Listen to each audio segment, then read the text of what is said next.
Good morning, everybody. How are we doing today?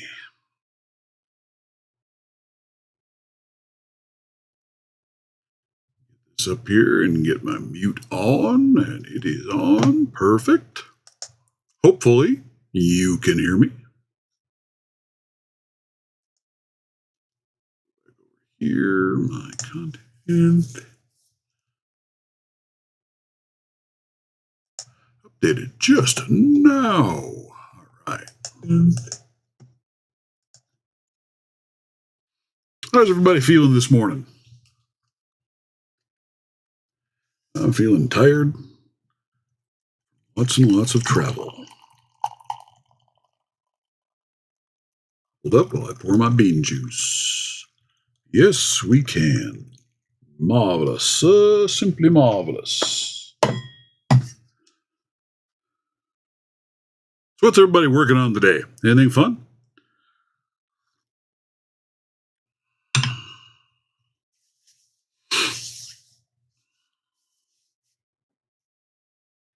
Feeling pretty good. That's a good thing. That is a good thing. I'm going to be messing with my 3D printer later on, trying to do some calibration. I'm not getting the quality of prints I should be getting, so I'm going to see if I can go through some calibration exercises and somehow make it better. Good morning, Swamp Picker. How are you today? So I've got lots of fun crap planned for the morning, for the day overall.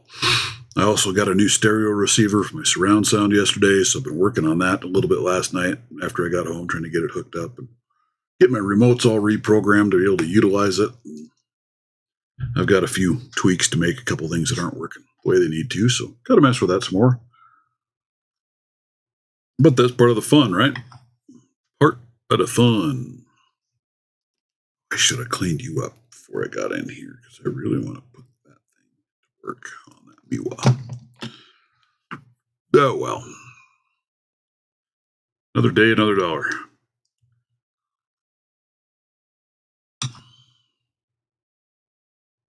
Let's see. I don't know if any of you guys have caught. I got some new cores, so I redid my Packlock 98 Pros because they were pretty well trashed out. So now I'm ready. I got to start learning how to pick up things all over again because I haven't messed with my Packlocks in quite a while. They've been sitting here jacked up. And then I picked up this chunk. Look at this. Look at the size difference. 98 Pro to a Packlock 1 series. That's just a monster lock, dude. It uses their UCS core system, so you can replace the cores. The only thing I don't like with that is you can't get anything different. This core is what you get. And as I understand it, it is...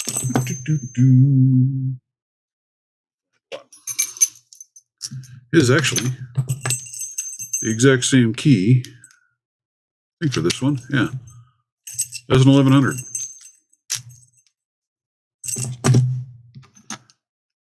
But you can't get different styles of cores. You can get it rekeyed and done differently to match everything else. Morning, Nola. How are you? So that was kind of a strange one. But it's a nice little lock, fun pick.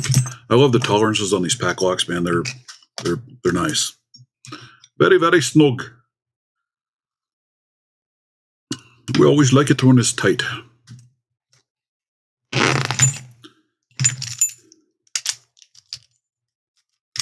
Are you still on there?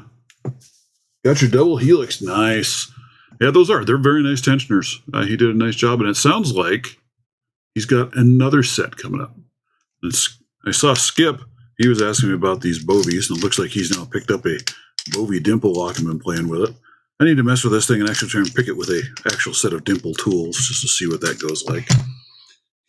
You can about sneeze at it and open it, but yeah, those double helixes are pretty cool. They work very well. I like the way they feel. I like the way they work, worky into hand. I gotta think, where is all my goodness gracious? I need to get some of that stuff out. So here, guys, one of those bags I was talking about here the other day, I don't know if you saw it or not, comes from Harbor Freight. Here's what I like probably the most about it, is the way the bottom flares out. It actually stands up, which is kind of cool. Let's see.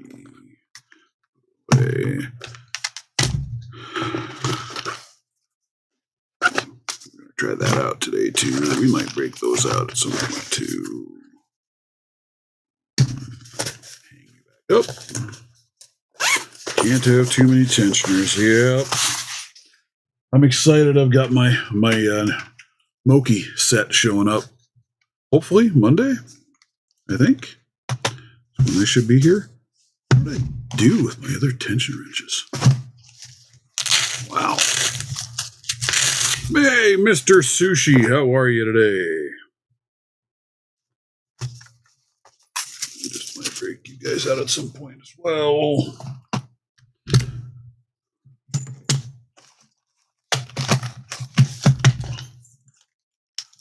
No such thing as too many tensioners, huh?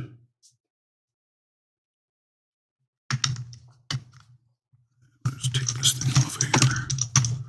I bought a new small rig clamp the other day, and it came with this little small arm.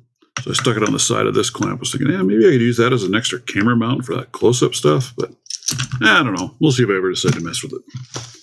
Labs, good morning.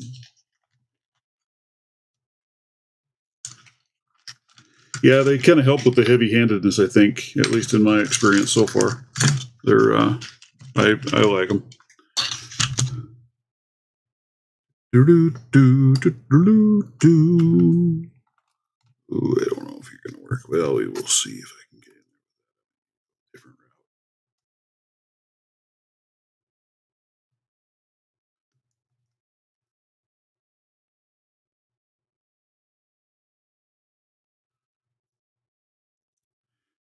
route. My goodness, I can't even feel them. I suck at dimple locks, guys, really badly. But that just shows you, these are pretty easy locks. And it's really quite shocking to me because they shouldn't be. Being the fact that, it's only, what? 3 pins on one side, 2 pins from the top, 2 pins from the other side. So that's kind of cool, right? You got pins coming from 3 different directions. That should be a pretty decent little lock. But your baby swiped your handcuff key, huh? Uh-oh. You may never find that again. Baby gets her hand on stuff, man, that stuff can disappear like nobody's business.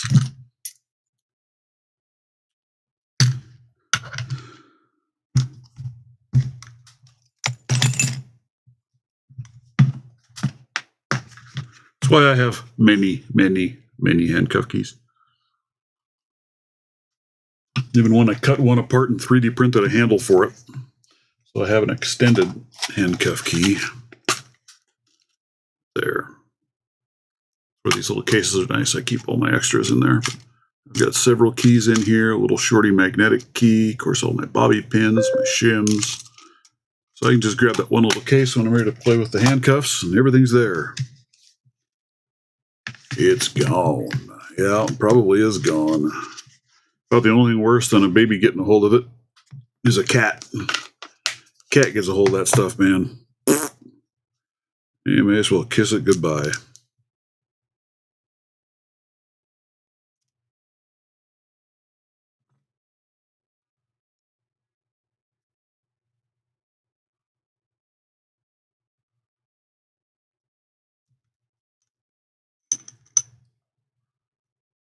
Let's see. I'm still struggling with these things. Yeah, I may find it in a diaper. Well, that's always possible.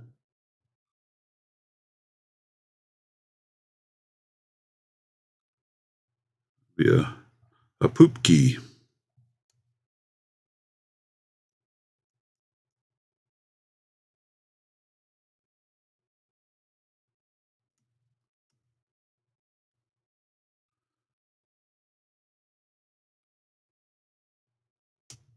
Hey, congratulations, Sushi, on your purple belt. That was outstanding, sir.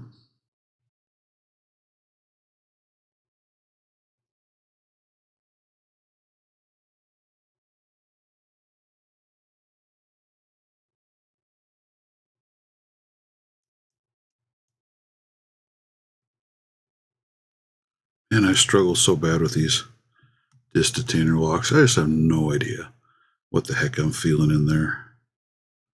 I've had people come on and try and teach me and show me.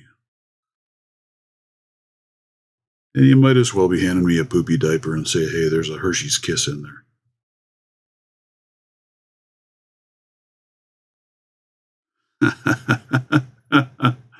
The cat took it. Yeah, that's funny.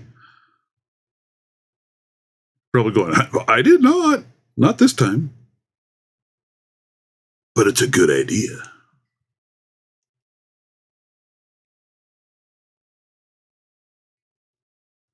Ooh, my computer's fans are kicking into overdrive down there.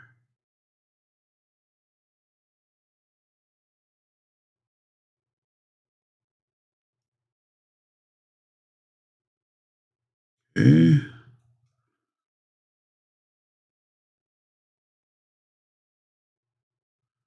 Halfway to your brown tone. Dang, dude, you are flying through these belts, aren't you?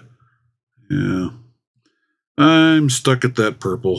That Medico I've got is kicking my rear.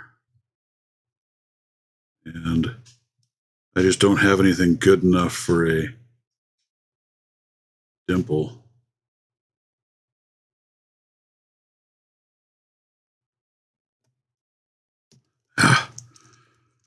Well, I have a purple belt dimple lock, but I don't have anything good enough for me to start learning on to get there.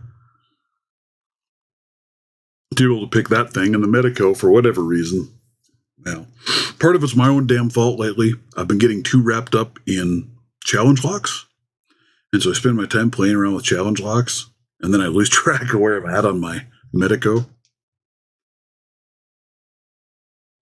That's awesome, man. Congratulations. You are rocking it, dude. You got a lot going on in your life these days, a lot of cool stuff happening, so that is excellent for you. I'm happy to hear it. Happy, happy, man. Life is too short not to have some happy.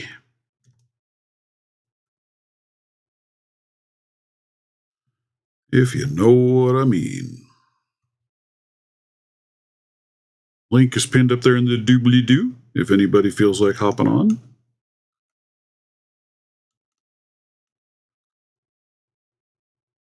Right? Sushi is rocking it, man.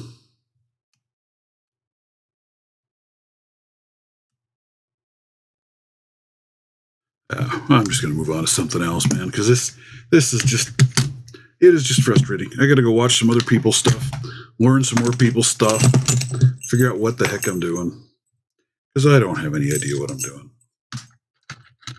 I'm thinking of removing this flap, this weatherproof flap they've got on here, off of this lock.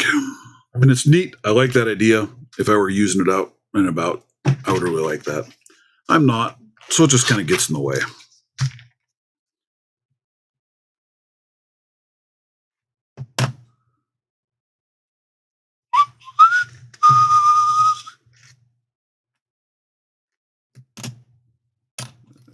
Let's see. You over here.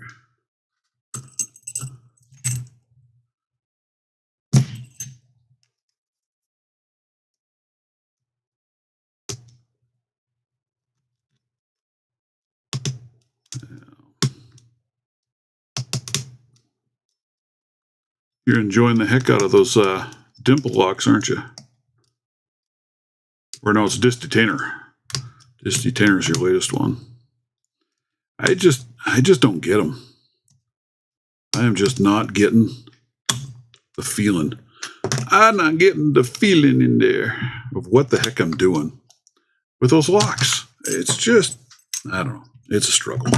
I'm riding the struggle bus. I have another one, another disc detainer lock. I think I left it upstairs though. That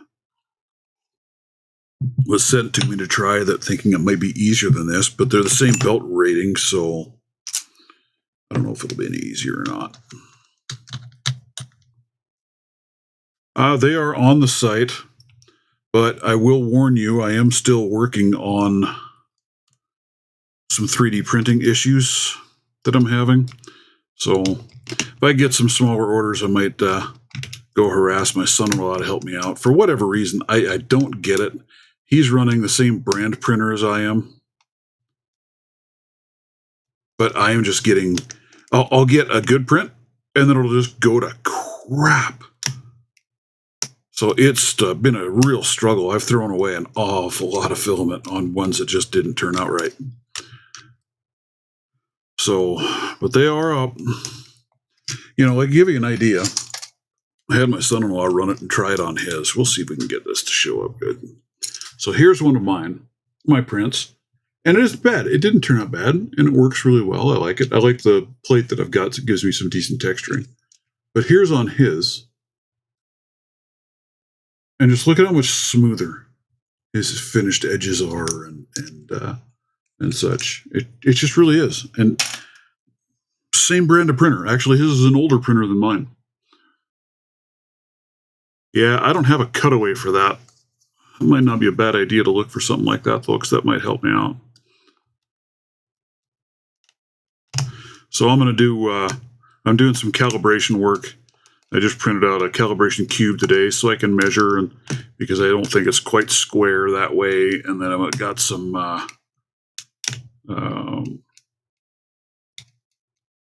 filament testing and retraction testing to do, and do some adjusting, do some tuning on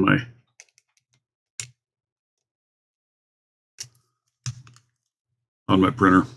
See if I can't clean it up a little bit, make it a bit more happy and more reliable. It's pretty sad when you're printing, 10 handles out and you're throwing away 20 for every 10 that you decide are good enough to use.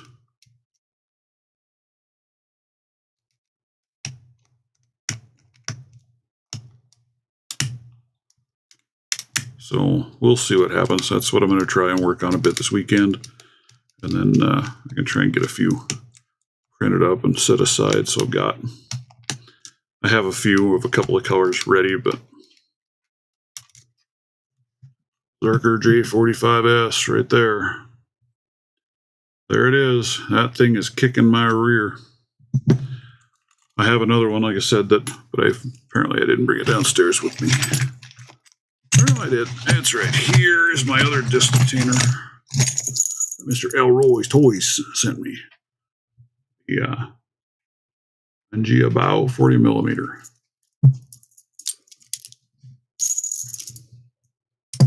Maybe we'll hook that one up at some point and I'll play with it. Good morning, Orgus. How are you, sir?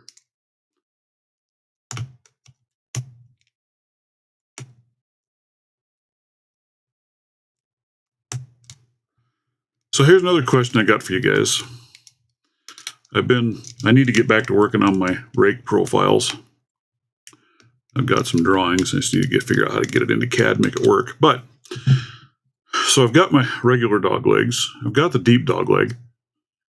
Should I look at trying to come up with make a medium hook version of it?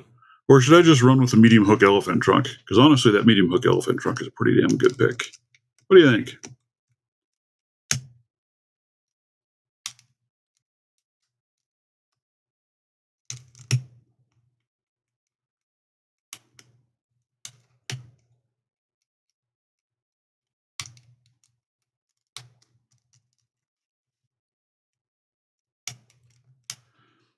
And what else do I have coming? I got something else that I ordered. It's really sad. I'm ordering all kinds of crap, but I don't remember what I ordered. So I guess when it shows up, it'll be Christmas time. I've got my Mokies coming. I bought a license for some CAD software so I can get working on my CAD stuff. I was using a trial version. It expired.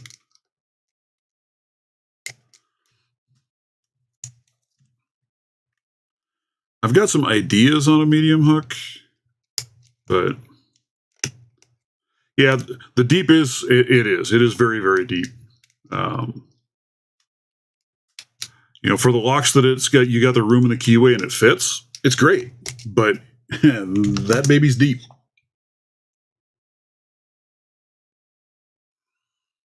You got room on the case.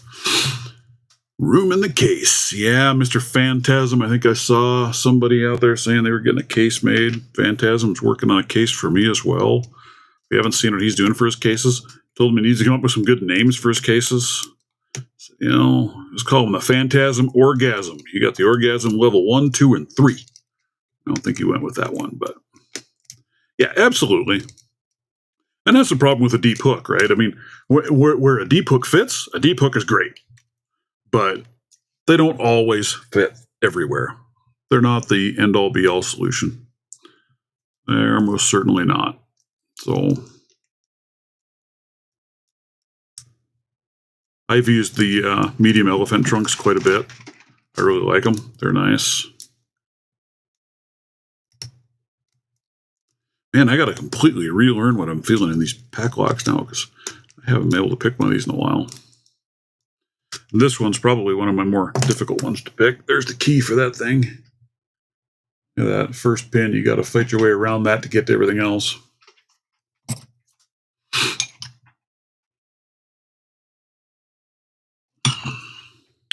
That's what she said, Brian breaks shit.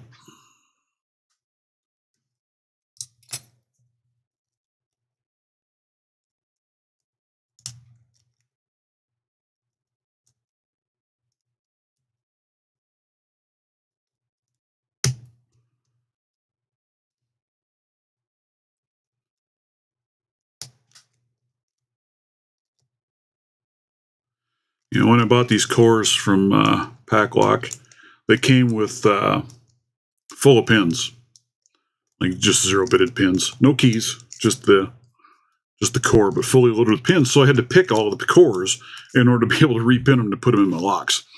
But here's what was comical with them being 0-bitted. I was actually able to rake the pack locks. I haven't tried raking on this, but I was really surprised that I was able to get in there and rake that thing.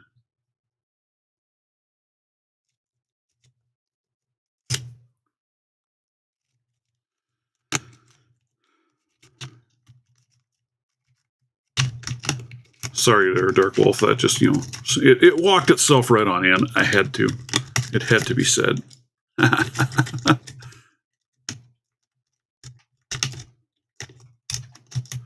Yeah. Yeah, I use the heavy dog legs quite a lot. And the regulars. I like the standard just because they fit in a lot of my keyways better. The heavy is pretty heavy, but they work. They work well. I like them. It depends on what you're doing, right? You got to have the right tool for the right job. And that's why you've got about 5,000 different picks in your kit, right? So you find the right one to fit the particular lock you're working on. I had somebody who was wanting me to try to break into a safe. I was off at a funeral the other day, and they've got a safe that they think has a will in it, but they didn't have the combination to get into it. But it's a dial combination safe, and I am not familiar with working on dials. And then on top of it being a dial safe, it has a key, but if it's anything like mine, the key is just to lock the wheel so you can't keep turning it. But it just didn't work out. I wasn't able to get with them to get over there to look at it. We ran out of time with all the other goodness that we had going on.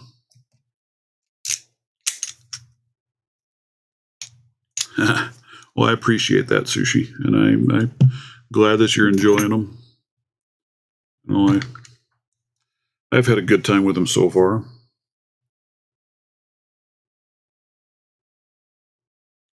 I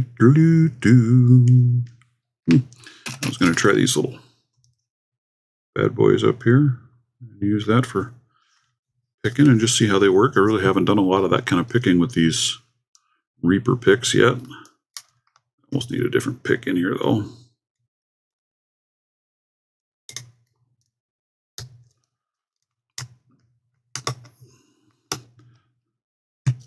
And there it is.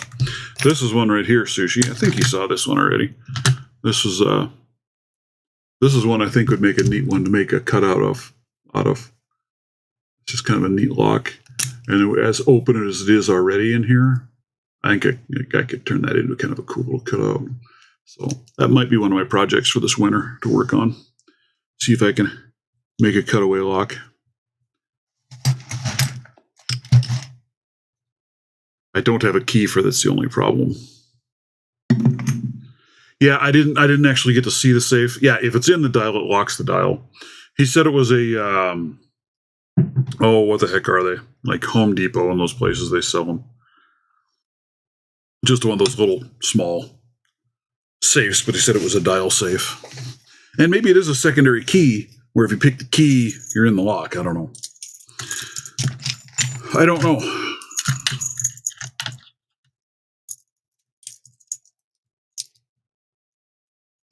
Would have been fun to have gotten there. Would have been nice to have at least tried. But we had my wife's aunt with us, and she had to get to the airport to catch a plane. So we were having to hit the road pretty dang early yesterday morning in order to get her, because we had a almost 3-hour drive to get us to the airport.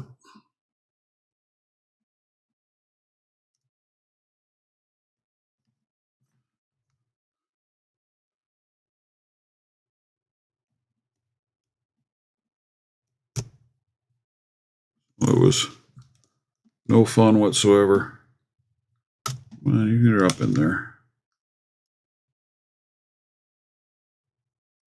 You're not deep enough. You're not deep enough.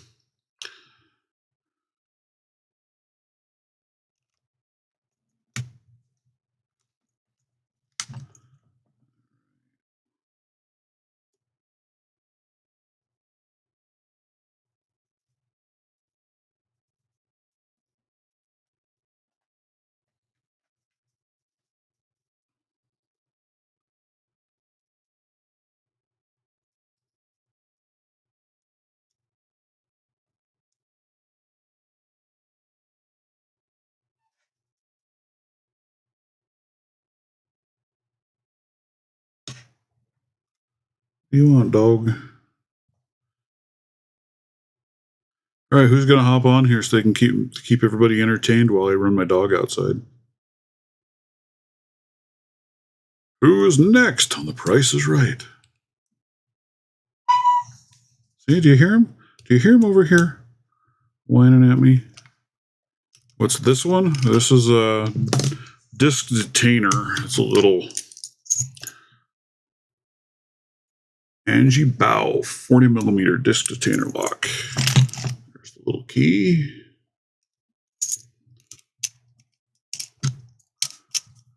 Something a little bit smaller might be better for me to learn on. I don't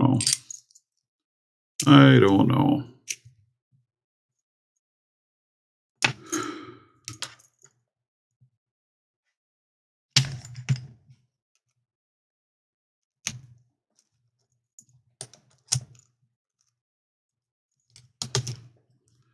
I need to go buy another screw for a vise. I have another vise base over here, and now I bought another small rig clamp to put on it. I need to go get another one so I can have one vise for my upstairs, more portable plane, and then my bigger vise for down here. What, Cody? What, bud? Why are you being that way, huh? Ooh. Pork chop breakfast. Don't blame you. I'd probably pick that over this too. What, dude? Huh? Oh my gosh, dog. All right. Well, I guess you guys are just going to have to entertain yourselves in the chat while I run the dogs out. I'll be right back.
Okay, I'm back. Sorry about that, folks. When you got a mess or you got a dog saying they need it out, you better let the dog out. Who let the dogs out? Woof, woof, woof, woof, woof.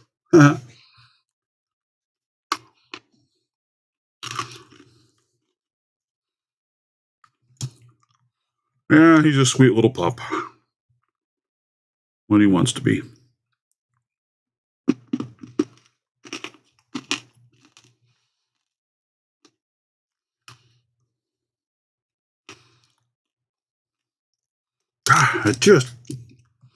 I just struggle, dudes. I really do. These locks.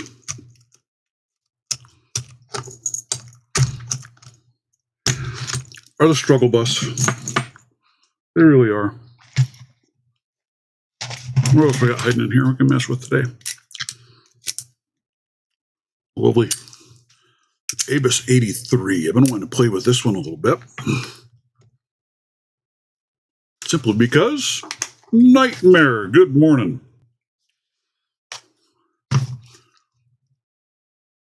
He's one I can play with a leashy. I keep meaning to. I just don't. I keep forgetting to. So,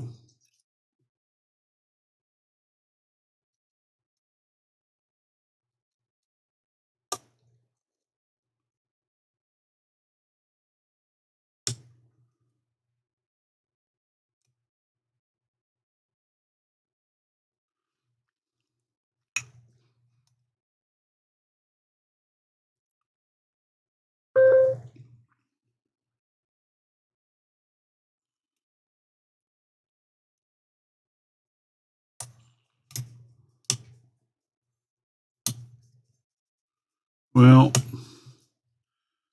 I might see what I can come up with for a medium.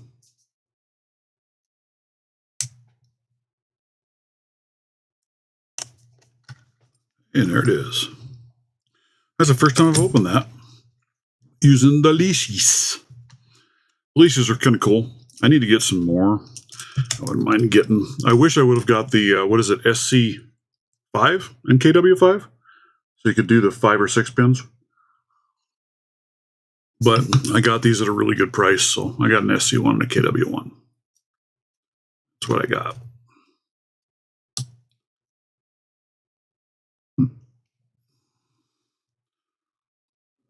Yeah, my old Yamaha receiver for my surround sound finally has been kind of dying.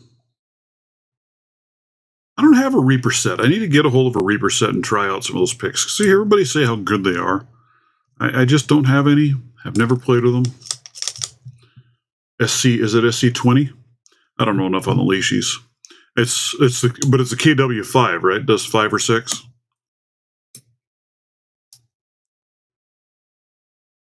I don't know. But anyway, my Yamaha receiver finally gave up the ghost. But man, I've used that thing. It's been 15 years now. Used every single day.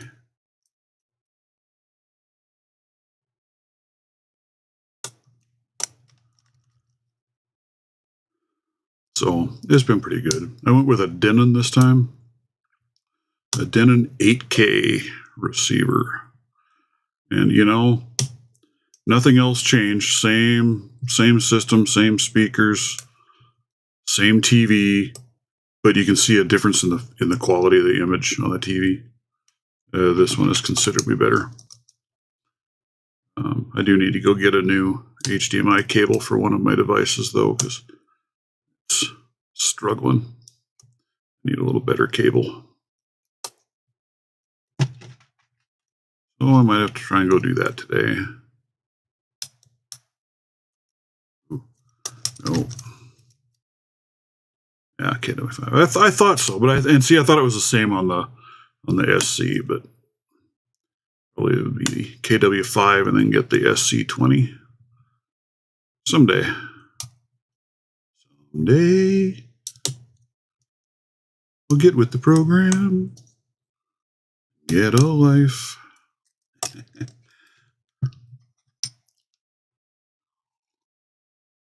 But yeah, the audio is even better with this new receiver over that old one. The old one sounded really good at the time.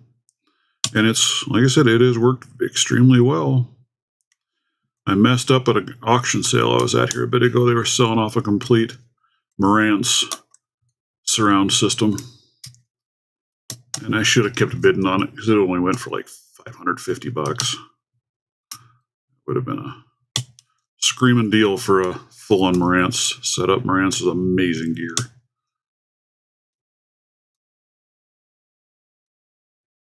I either need to find a replacement fan for my video card in my computer or a new video card, one of the two. Fan is getting a little noisy. Just a matter of time and it's going to die and we'll fry the card. But I tried using the onboard graphics and it works, but processing videos, I mean, I process them about twice as fast with this other.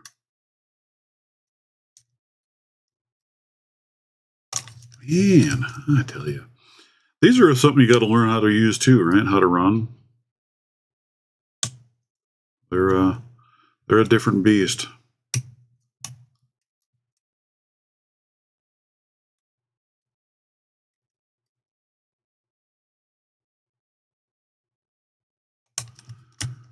See, it feels like I get a couple set and then I move on and I get nothing. Yeah, who knows? Maybe I'll keep an eye out for Covert Instruments Black Friday sale. Maybe I can pick up a Reaper set. I don't know. I've spent a lot lately, so I probably shouldn't, but that doggone Moki set wasn't exactly cheap, but I know I wanted to replace it again because, man, I really like that set.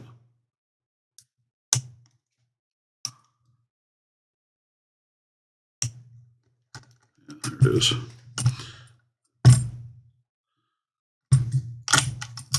That is very cool. These things are neat. Very, very neat indeed. It's about time for me to take this lock apart. Put a different key in it. Some different pinning in it. Make it into a more beastly beast of a beast. What else we got hiding in here? See, here's my other dimple lock. Agent LS5. This dang thing.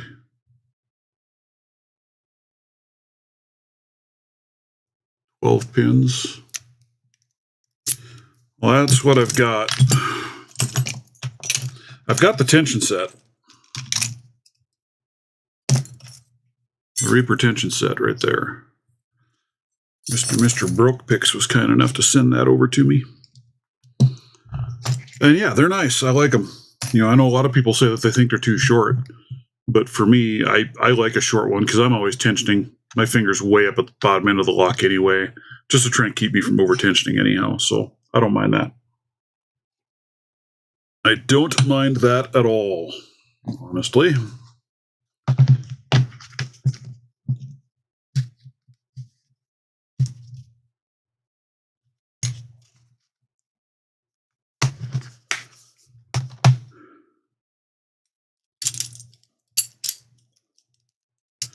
Now, well, I know if I ever get to where I mess with this thing and actually get to where I can pick it, I need to just spend more time on it. I just need to figure out more on the dimple. That's why I was hoping to get some better dimple locks that I could actually feel, because the only other thing I have is this Harbor Freight hitch pin that's a dimple, but it's about as easy of a dimple to open as this Bovie, so not very good locks to try and learn on, because they're just so sloppy. The feedback is terrible. Let's see. Let's try the Berg today. The Bug.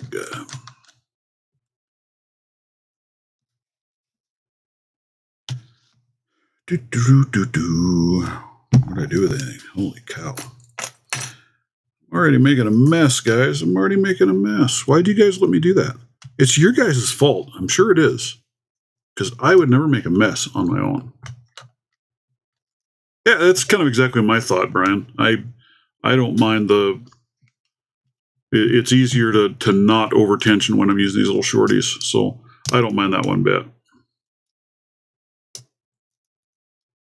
Have you seen the new soundboard audio files been added to the dog pack? I have not. What did you guys add out there? And where did you hide this? Where is such a thing hiding?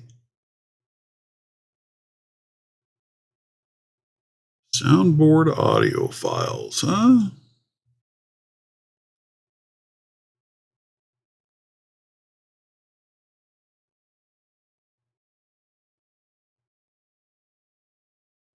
Dog pack stuff.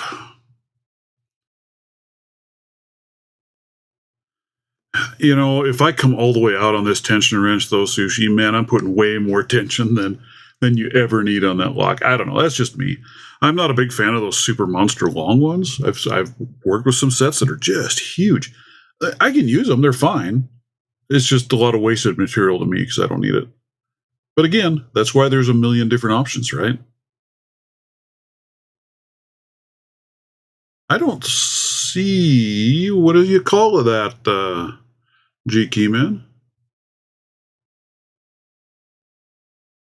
Right. Yeah, exactly, Brian. That's exactly why I would like to get the 6-pin leashes, because all the ones I have are 5-pin.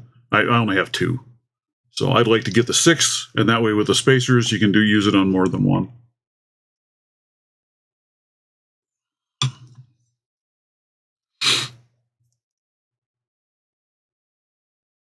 And if any of you guys out there are not in the dog pack, you should be. Let me know. We'll get you a link. We'll get you hooked up. Yeah, I don't know where that's at. I don't know, sir.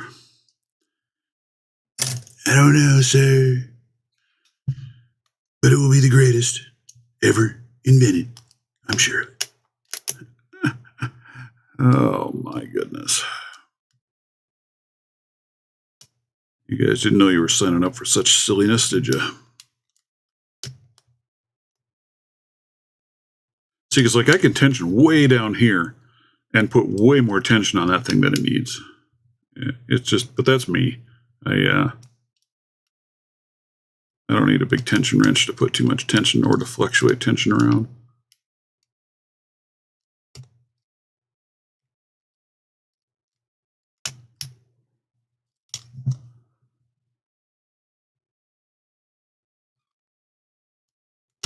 One is good morning today, and what's up, dog pack? Well, you'll have to guide me there, G-Key Man. I'm not seeing what you're talking about soundboard audio files. I don't know where that's hiding.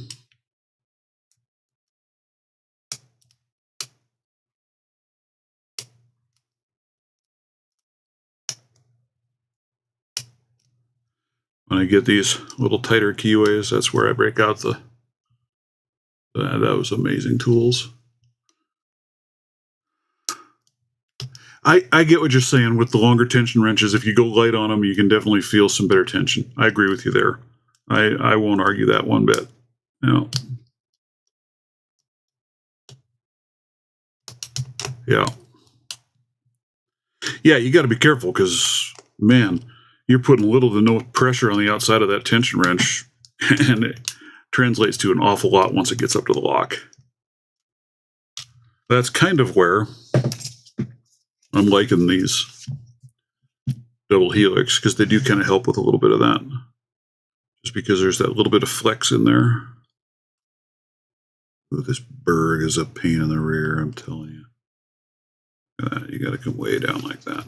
But there you can see you get a little bit of flex in there if you get a little heavy-handed, and it can flex with you while you're picking.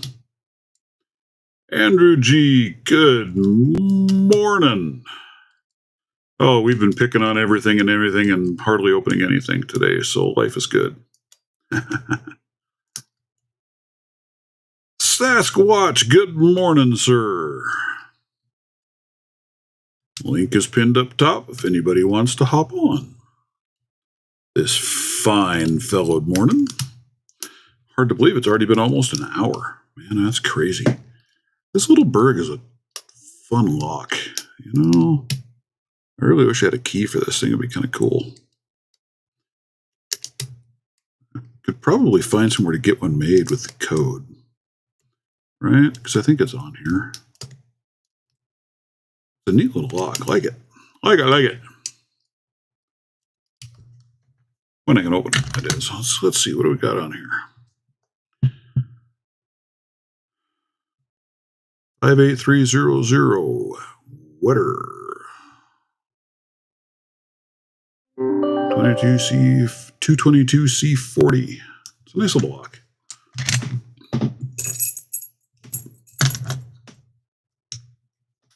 And then you got the little ace. The little ace brass 38 millimeter, I think that's what this thing is.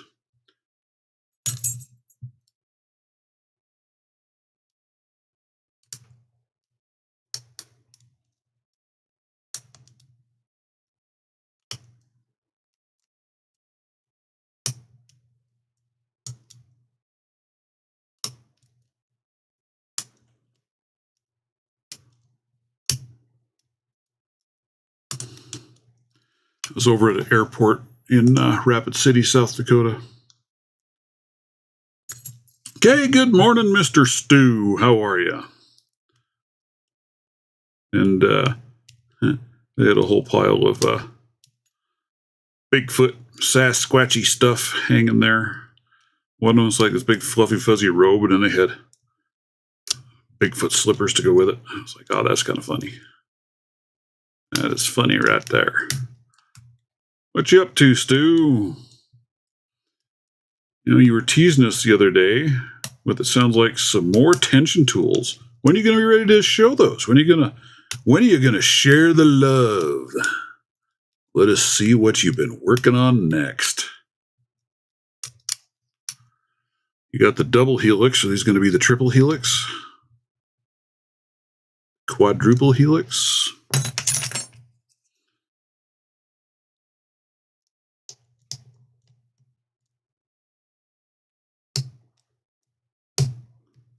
Well, it wouldn't, but I would, so that I feel like I'm Bigfoot.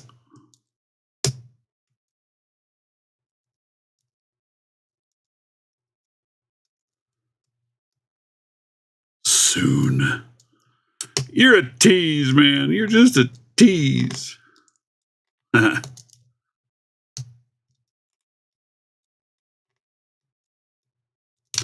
got some more on order for the shop. Get some more of these double helixes out there and ready. Quad helix, top of keyway. Right? You never know. You never know with him. Will be a combination tension wrench, handcuff, key, shim, all in one. Well, I think he's about got his own shop ready, don't you, Stu? You're getting there? You got one rolling? Rolling. I think pretty soon you'll be able to go direct to him. All right, later, Stu. Thanks for dropping in, sir. Yeah, I think he's working on his own shop. So that was kind of the whole plan. Is once you got everything rocking and rolling there, you'd go to him for him. I appreciate him letting me intro the double helixes out there. That was very nice.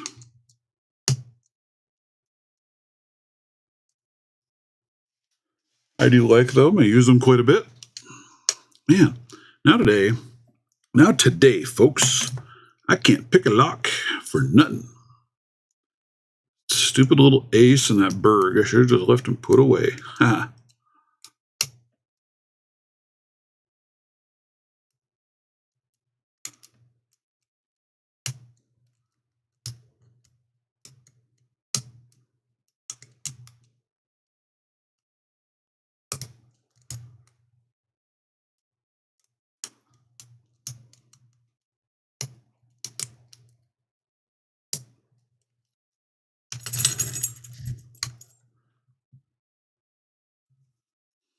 You know, I wish I had a flea market somewhere around here to go to. I think that'd be kind of fun. But no.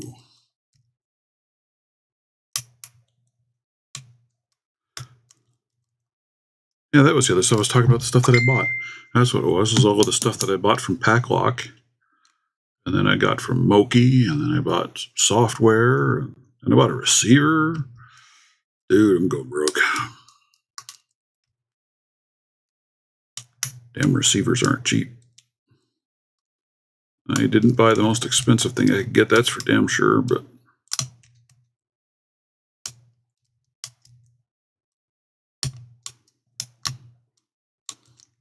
I need to find a really good universal remote for control everything. I've been using a Logitech Harmony, which is absolutely a stellar remote, but that thing is getting so old, it's finally starting to kind of wear out on me.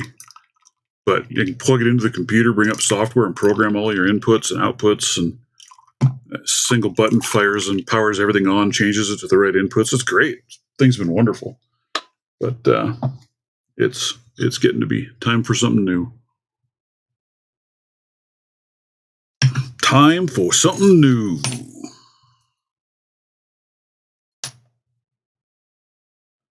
We got, that's a 1.01. Let's go with a 2. That's one thing I do like on these two is the hole drills. So you can just look at that and know what size you're grabbing. Chuck Soup, good morning.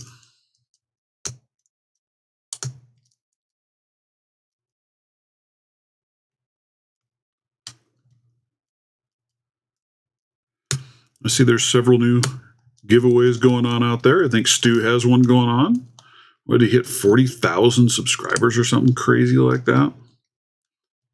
So he's got a giveaway going. Go check him out if you have not. You should. Who else has giveaways going right now? Pretty sure there was a couple others out there. Let me go look. What else is currently running? Da, da, da, da. Lock, buy, sell, giveaways.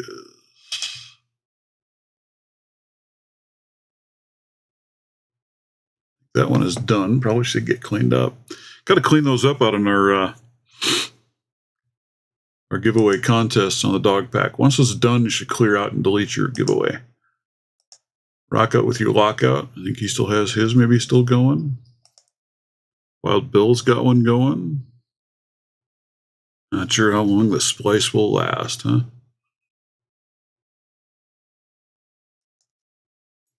So there's a few giveaways out there. Mr. Stu's got one running.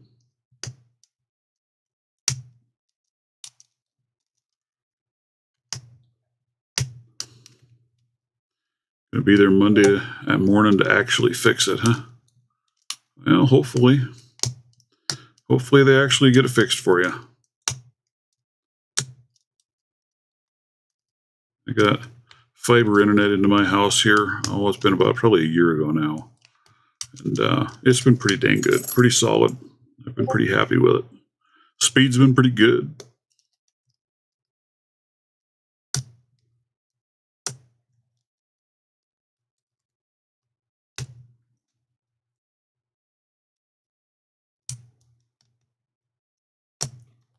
I think that's why everybody shows up, just to watch me struggle and not be able to open a damn thing. You know, I opened several locks, popping locks left and right. And then I go to this and say, no, we don't wanna cooperate. I still want to play with that. Learn how to use those a little bit more.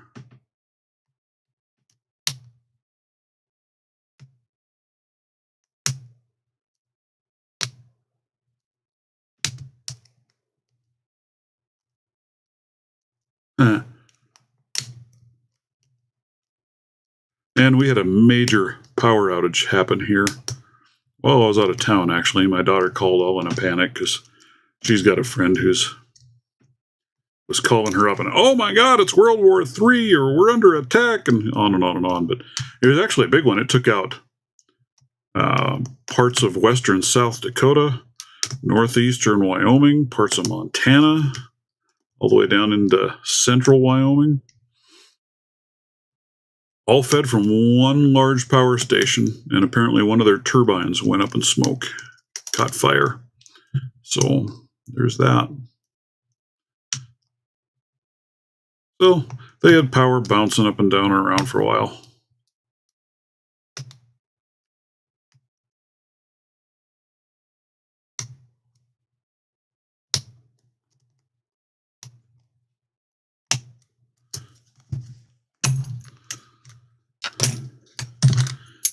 Little 1100. Let's play with my favorite dead core dead shackle lock, the Master 570. Yeah, well, apparently so. Isn't our entire grid system through this entire nation poor, Chuck?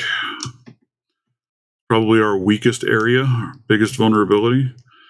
And, I talk with the federal CISA guys fairly regular.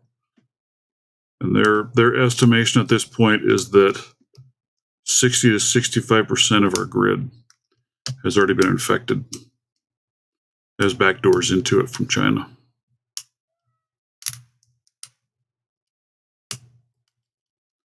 So,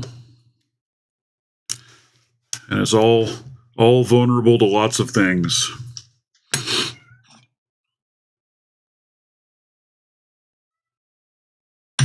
And that's what you plead. The part of the problem is most of the gear that's still running our grid is so ancient that, what do you want, dude? Don't paw at my chair. I don't want you tearing shit up. Is so ancient that there's just so many vulnerabilities, and most of it is not being properly protected at all. Hi, turd. Yes, what do you want? What do you want? You want to come up? Come on. Want to come say hi? Come on. No? Come on. If you're coming up, come up. Otherwise, go away. Oh, geez, old Pete. It's my tubby cat. Let's see if we can. Oh, zoom you back out a little bit more, maybe. Oh, hi there, buddy. There's my tubby cat. He is actually hurting my lap because he weighs too much. I think the last time we had him weighed, he was like 18 pounds. Some junk. Ridiculous. It's ridiculous, bud. No, not all of it is old. No. But a lot of it is very old and very outdated and very problematic. But no, not all of it. And they are working on it, absolutely. But it's a problem. It really is.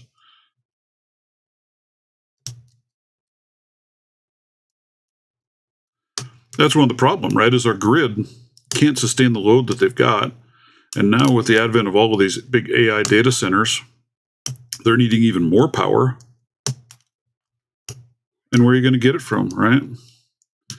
They're scrambling, wanting power plants to get built and to fast track some of that. And, but, even if you build the power plants, you got to have the transmission lines to be able to get the power where it needs to go.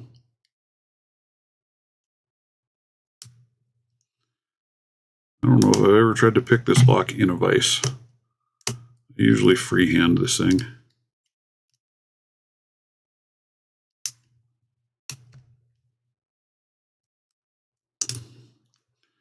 Oh, to a degree, there's some of that, Zoe. But when you see these large transfer stations and crap sitting around that you can just drive right up to, how much of an impact could you make if you could time that out and take down a handful of transfer stations all at once? Probably more impact than you might think. Not that I am advocating for any such thing, because I am not.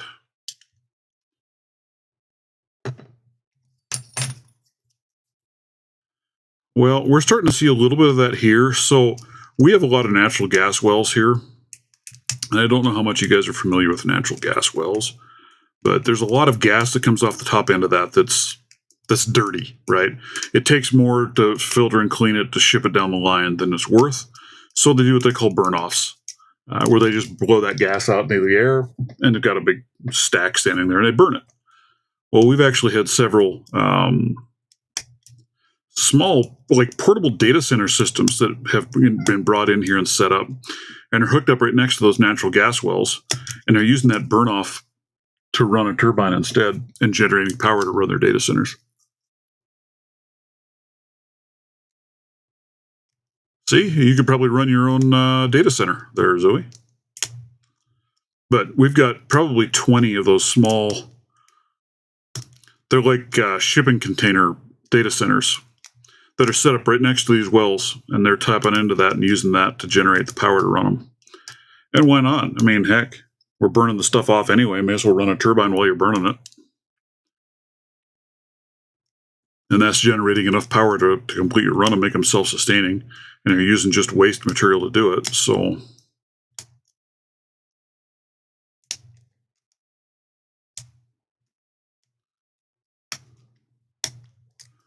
there we go. So it is what it is. It's been kind of fun. Yeah, not really. You're right. Not much different than diesel generation. Yep. The company I work for, we're working on putting in a power plant. And it's going to be run actually off of, it's like jet turbine engines, right? A series of those, and then solar as well to offset for it. It's going to be using natural gas to power those turbines for power generation. It's right next to another power plant, and this will be to augment the power from that power plant, is what the whole plan is. So,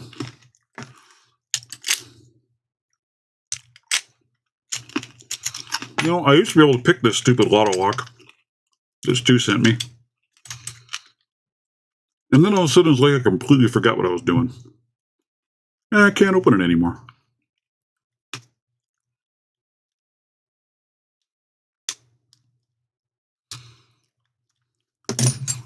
You know, my whole thought on using that burn off from those natural gas wells, I said they're just burning it off anyway, flaring it away. I guess we'll get something out of it.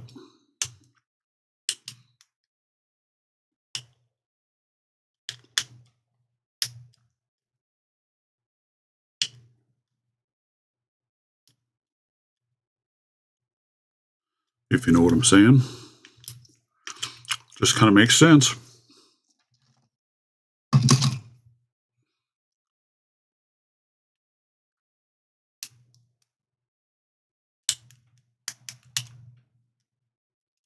You know, here's probably one of the handiest little things that I've 3D printed yet.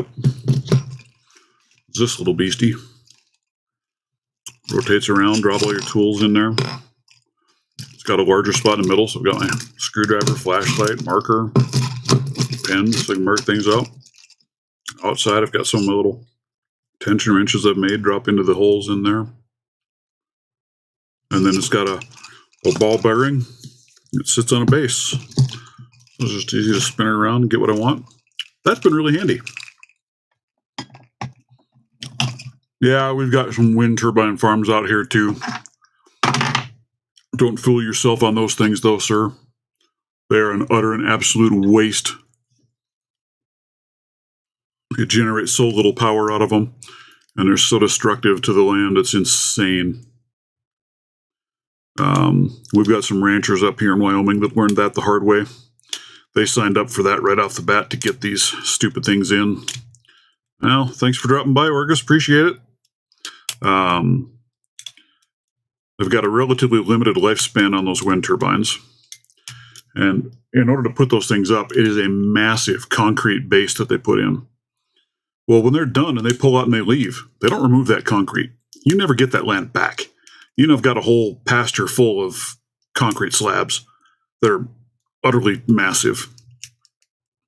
And then the wind blades are, God only knows what all they're made out of, right? They really don't necessarily tell you. We have a landfill down here because they only get a short lifespan out of the blades, and that's if they don't get damaged at all. Bird strikes, weather, things of that nature, and then they have to go replace those blades. They've been taking them to one of our landfills down here. They cut them in half and bury the damn things. Well, what's the long-term effect on the groundwater and things like that of all of that junk that they're burying in the dirt? No way. Can't recycle them. So they just have to bury them. So I'm not a big proponent of wind turbines. Now, you want one of the small wind turbines at your place, your cabin, your whatever, to provide some power, go for broke, man. That's where they fit. Your buddy's a wind turbine tech in Wyoming. Now, yeah, we've got some huge wind turbine farms out here. Really do. Morning, Snake. How are you?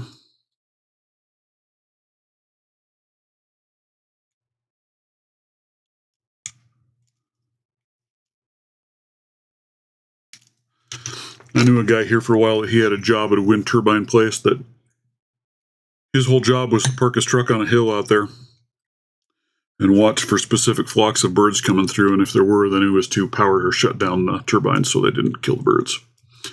But, they can kill birds by the thousands with wind turbine farms. Where I work, if we hurt even one bird, the feds will come in and shut us down for a month-long investigation.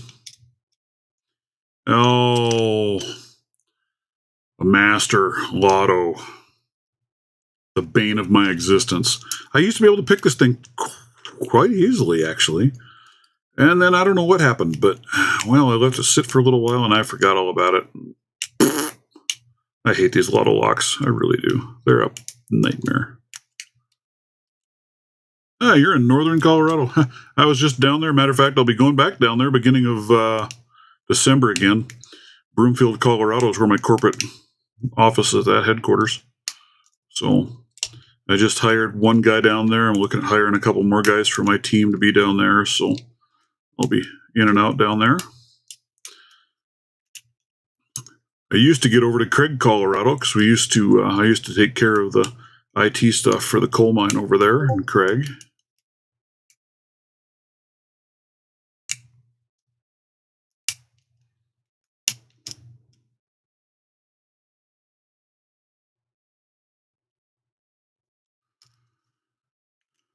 It's always nice to find out, right, when you get to kind of learn where people are at and find out you got more people closer to you than you maybe thought.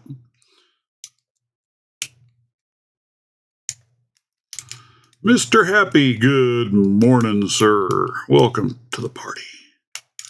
As we watch me struggle with a frickin' lotto lock. Hate these things. I really do. Very cool. I'm more north than Broomfield. Fort Collins. Yeah. I used to go to an IT training camp that was held in Fort Collins. Used to love going into that place. It was really kind of comical. The guy that ran the training camp was actually one of the coordinators for MUFON. And so you'd go to the training camps and he'd be talking about UFOs and all of his experiences and what he's done and what he's doing. And actually he quit. He closed down the camp. He owned it. He closed it down so he could devote more time to MUFON. More power to him, man. More power to him if that's what tripped his trigger.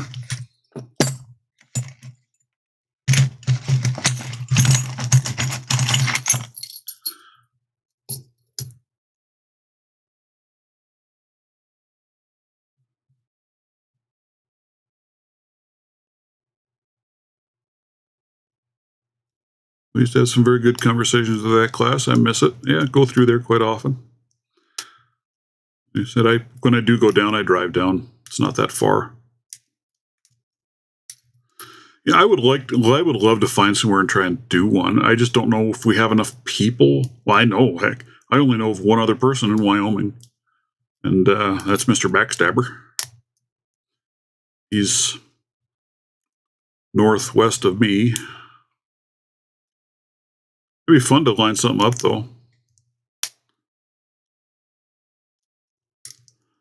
Do one down that direction somewhere. Find somewhere in Cheyenne, maybe. Maybe we can get Mr. Eschlins to join us. It'd be kind of cool. He's kind of tied up and busy though with baby.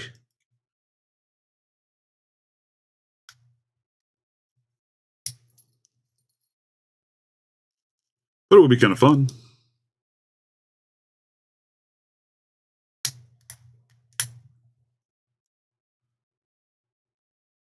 I think we've got a few people in the Colorado area. I think you've got quite a few down your way.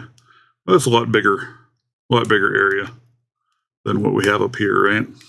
I mean, Denver itself is, what, 4 or 5 times the population of the entire state of Wyoming?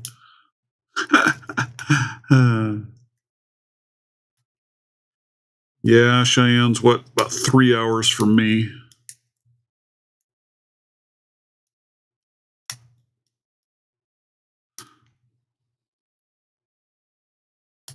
Hardest part might be finding somewhere to host it, to do it.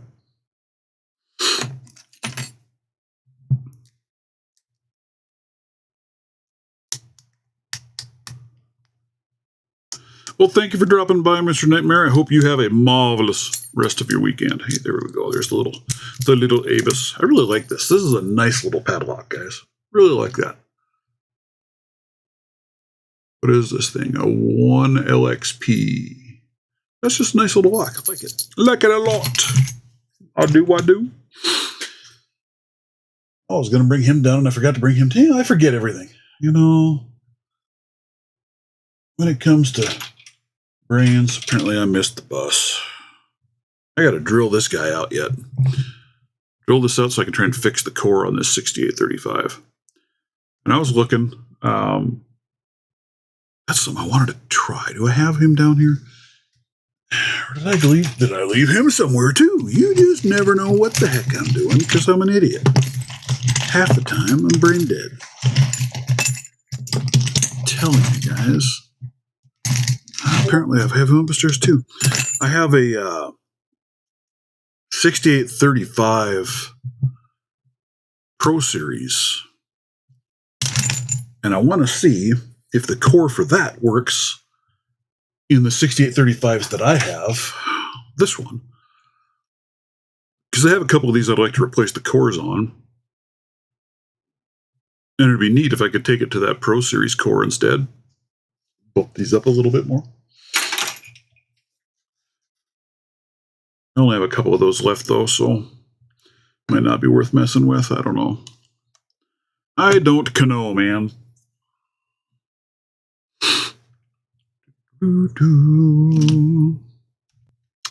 Let's see, what else should we try and hit? This, I haven't been able to open many of my 1100s even. I've been struggling. I don't know what my problem is lately. Well, I do know what my problem is.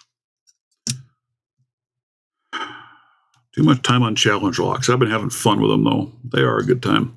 I've had some really challenging challenge locks, and I've had some that weren't too bad, pretty easy. I have a couple right now that I think I'm going to be sending Mr. Hambrook's way. He was wanting some poker chips, so I'm going to send him a little swag bag of goodness, find him some extras and some other people's stickers and things to throw in there, and then send him a couple of locks.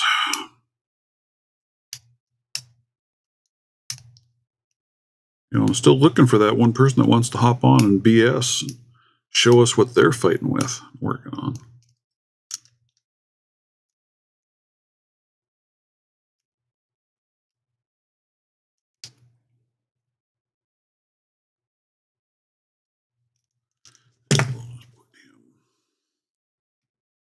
Way.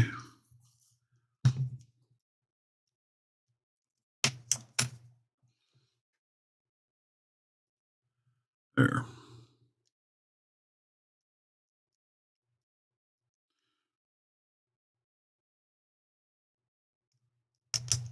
Yeah, I've had one order for the handles for the picks, so that, but man, he's got 4 different colors heading his way, so hopefully they all work out all right. And I don't think, I think I have most of that with.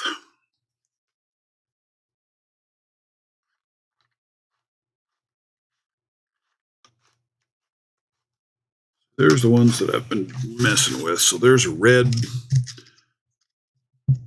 The blue is actually a luminous, glow-in-the-dark blue. And the good old red. And see, they're kind of like the others. They'll snap together, except for that one that I screwed up the magnets in. So that's why it's in my kit and not going off to somebody else, because I did it back-asswards. Then I've got another blue too. I don't think I have anything here with that on it right now, but it's a very dark blue, almost like that kind of a blue.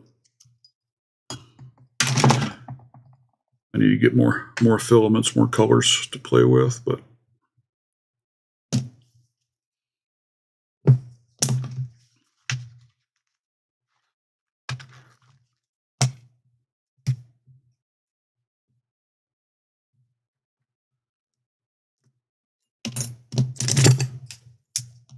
so one problem with magnetic handles is they like to grab onto your tension wrenches, and then you're like, where the hell did my tension wrench go? And here it's hanging on the back of a handle somewhere.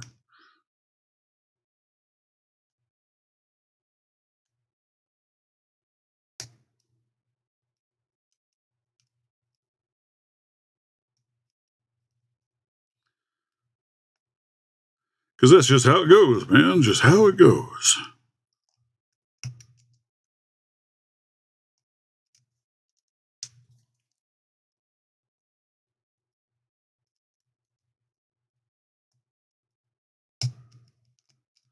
Yeah, I saw Mr. Skip. You still out there?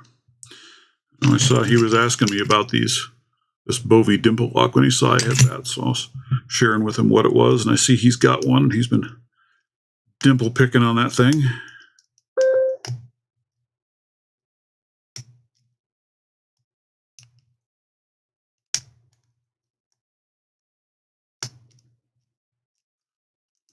Right, yeah, tablet case will get you too. That's right. Yeah.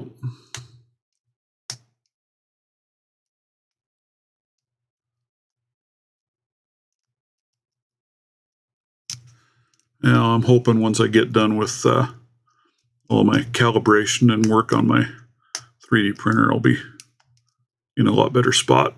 I did a firmware upgrade on it yesterday, and I printed out one of the calibration cubes so you can measure and see what's off and make adjustments, and it's not printing perfectly square, so I do have some tweaks to make.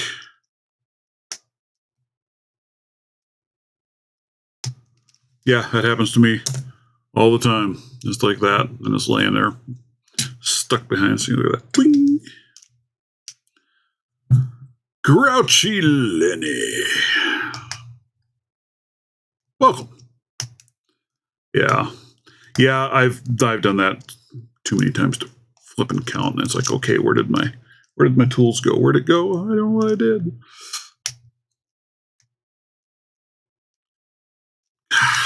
Man, I tell you, I need to just take more time, I guess, on these and get back to the basics on things, because that's almost what I've done wrong. Is I've just see, look at that. You just sneeze wrong at this thing, and it'll turn it open. Which for a lotto lock, who cares? It's not meant to be a high security lock. It really isn't. Yeah. I don't have an iPad, but I know what you're talking about. I have a Windows tablet that's got a magnet on the side of it, and then I have an Android tablet. Same thing. It's got a pencil spot for it. Don't need you. Go with the red handled, and we'll go with the red lock.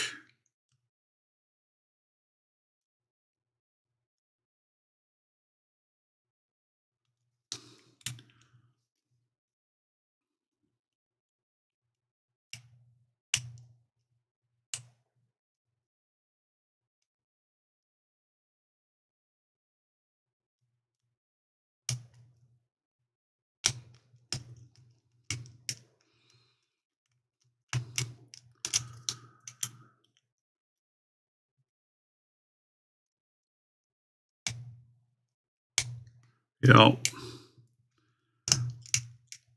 Magnets are handy and cool, but man, they can kill you. I tried on this base here, I tried to recess in some magnets into the base so you could stick a tool to the side of it when you're working on it. You can just set it down and it'll stay there. And I think I thought I put multiples in here.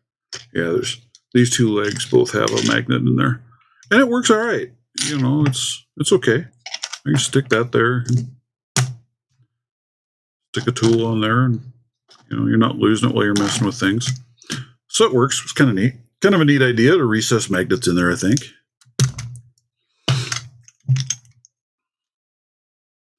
I like playing with things like that, seeing what I can come up with. I just need to find some stronger magnets for my pick handles.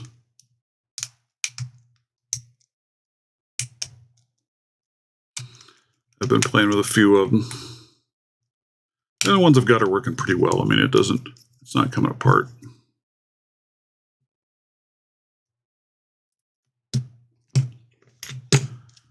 I should have you going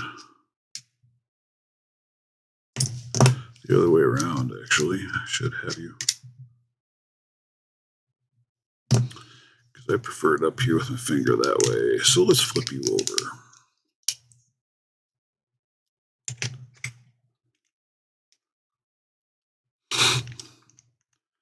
Yeah, I thought about trying to do it with my big one, but the other thing that I do with my vices when I print them is this is just a mouse pad.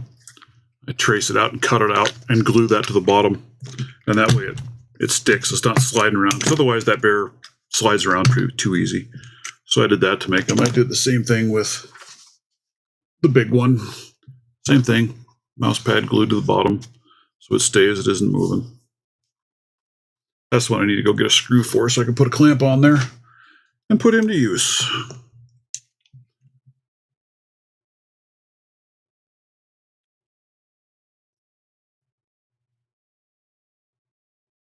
Well, yeah, but you know, for the most part, they're not meant for security, a lot of lock. It's just meant to put on there. You know, when you put on, you pull the key, you lock it. And so somebody else walks up, they know, hey, somebody's in here working on this, it's locked out, don't turn this piece of machinery on. You know, but they're made to be easily broke off, so if they end a shift, you walk away and you leave it still hanging there. Once they've verified that everything's clear and good, they can remove the lock easy enough. So it's not the end of the world either way. And that's, you know, these, I don't know why they put such good cores in these locks, because shit, you smack it with a decent wrench and it'll fall apart. But they're not made to be a high security lock, so it's not the end of the world that it's not. But I get it. Yeah, it's just to keep the new guy from flipping switches, or the guy that's not paying attention. You know, everybody that's working on there has to put their lock on it, so that way they know, all right, we've got 5 guys on this job. We can't power it up until all 5 of them have removed their lock and walked away. So it's not necessarily about having the most secure lock or the best core in it, because it doesn't need it.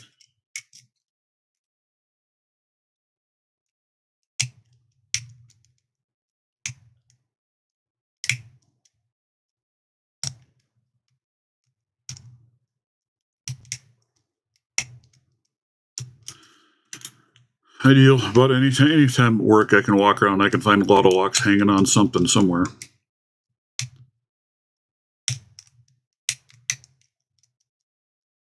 Would fit in a 530 body? I don't think so.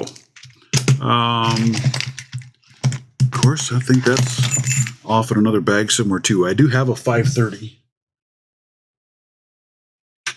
And that 530 is just it's a really little dinky core. And if I remember right, the 410 core won't fit in there. If I had it down here, we'd open it up and have a look. But apparently I don't have that down here either. I am very disorganized these days. I'm looking at ripping out. Right now I'm just working my desk down here is a small computer desk, one up with the shelving back behind it, you know, stands up in the air. I've got a big L-shaped desk sitting out in my garage. I've been trying to sell it. Nobody wants to buy it. So I'm thinking of ripping this computer desk out of here, get rid of it, and put that in here in its place. It'll give me so much more room for activities. But if I'm thinking of the right one on that 530, if I remember right, it's just a really weird little dinky core. Little short thing.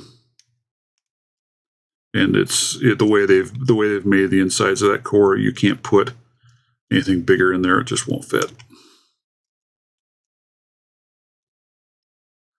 Yeah, you're right. It's sad because the 530 is a really nice lock with a really crappy core. So if you could replace that and put something better in there, that'd be nice. It would. It would.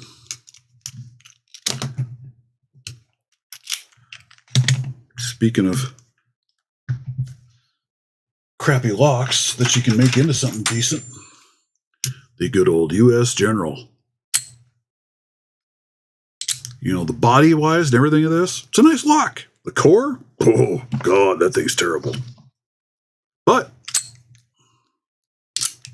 American 1100 core fits in there very nicely.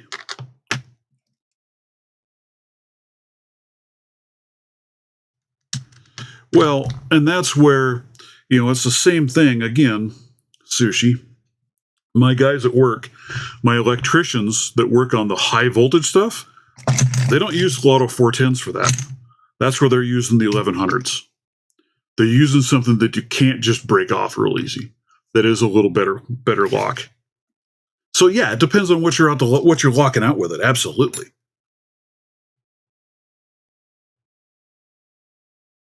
You know, you got to have the right lock for the task at hand, right? And that's why we have multiple different kinds of Lotto locks, right?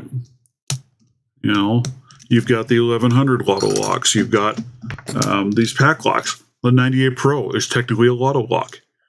If you want to lock it up better, use a pack lock. You know, use an American 1100. Use like this 1 series. Big beefy beast that's going to go on there, right? If it's something that's just you're locking out the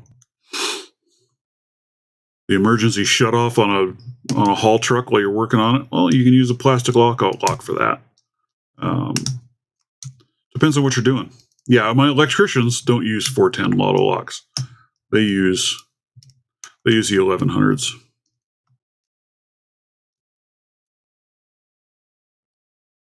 Yeah, exactly right, Grouchy Lenny.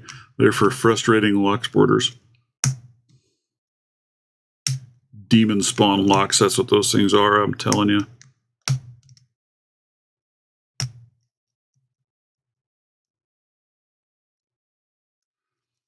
Plastic body nylon shackle. I haven't seen any of the nylon shackle stuff, which really kind of surprised me, actually, for the electrical side of things. You know, depending on what they're locking out, you'd think you'd want some of that nylon stuff, but I guess it's all on the outside, so I don't care too much about it.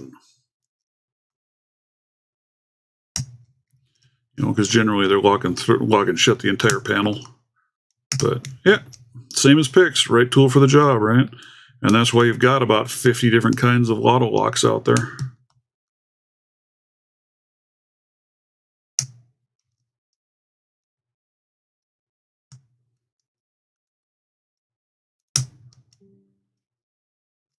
These plastic Lotto locks, they've got their place. They do. And that's where even that cheesy dimple one that you sneeze at wrong and open, it's got its place in the lockout tagout world.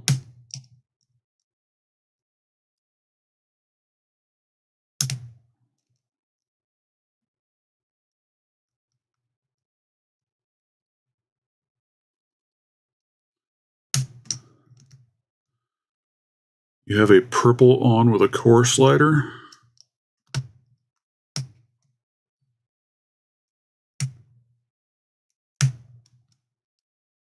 That sounds like a nasty lock.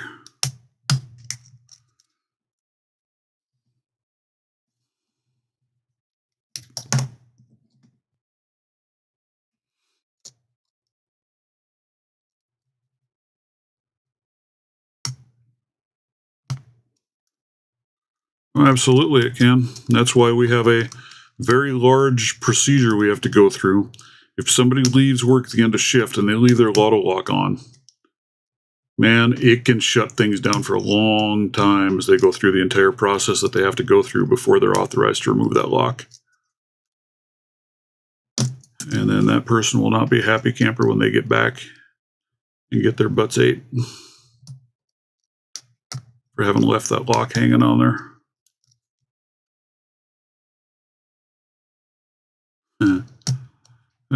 Bolt cutters might be a good start, Chuck. Yeah.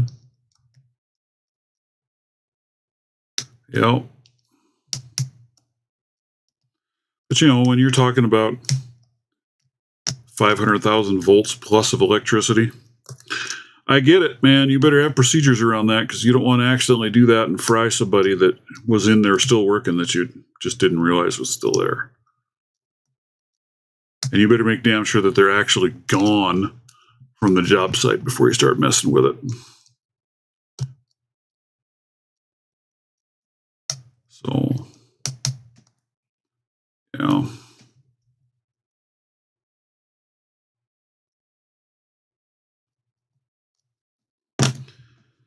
Good grief, man.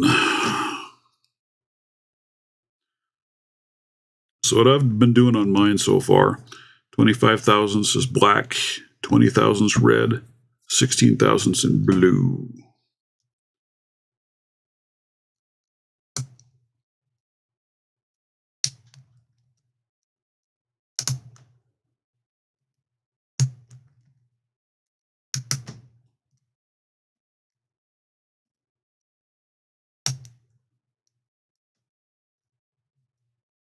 Send a request to Grouchy on Discord.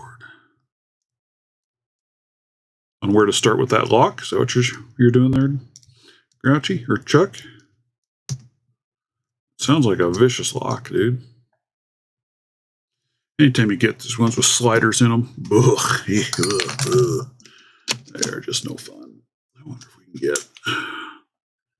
Can I make you? I doubt it. I'm going to try and shut everything off for just a second, guys. It's too bright in here. Too bright. You aren't going to see anything.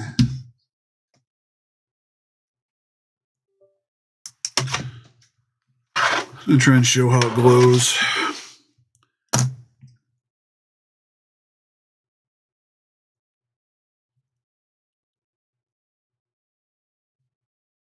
Yeah, you want to make a fun lock. Take one of these stupid Harbor Freight and throw an American 1100 core in there. It actually makes a really fun pick because it's got this weird core turn to it because there's a really stiff spring inside of there. It's just one of the slider locks. I gotcha. I've seen those. Yeah. Yeah, it's got the notched out key down the side. I've never actually seen one. I've just seen pictures, videos. I know what you're talking about now. Yeah. Yeah. Yeah, I don't know how you pick those things.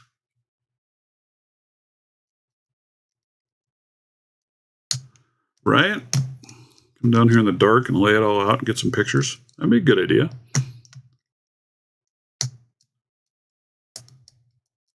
Get the mat all lit up too.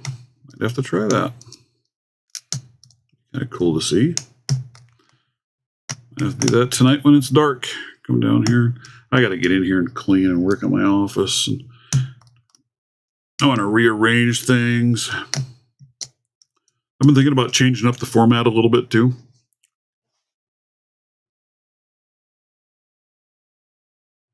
Oh, the trap plate bent, huh? Wow, how the heck did you bend that? That's a heavy chunk.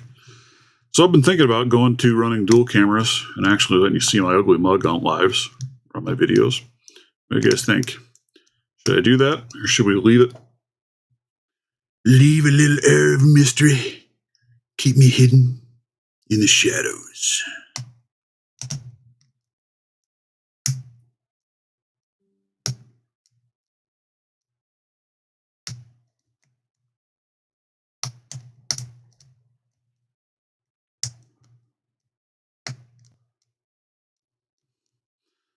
And I don't know, I haven't tried. Will the base plate, the trap plate for an 1100 fit on this lock? Or is it that much different that it won't? It might not. I don't know. I have an extra plate. I've got such a disaster. There I do. There's an 1100 plate. Shall we find out?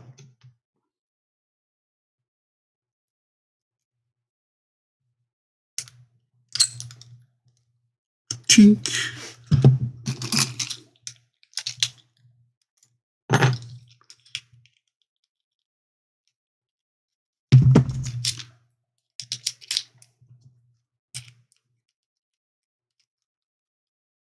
No need for antivirus software. Why is there no need for antivirus software? Because I'm letting my ugly mug be seen anyway. So let's just look. Yeah, that ain't gonna work. See the difference on the tabs at the back end of that? I about guarantee this thing does not have, well, oh man. Not to mention, look at the size difference in those plates. Wow. Yeah, it's a big plate.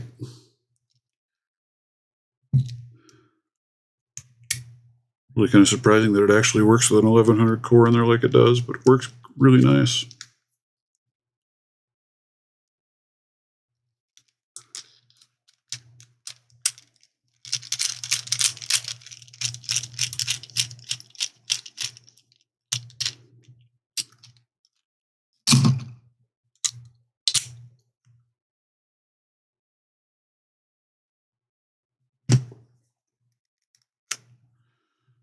Harbor Freight has a vertical place for the screw.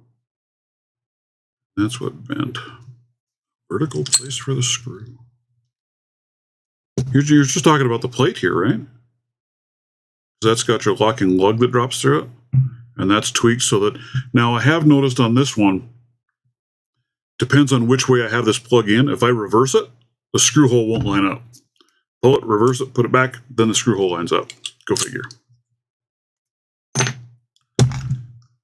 What a monster lock.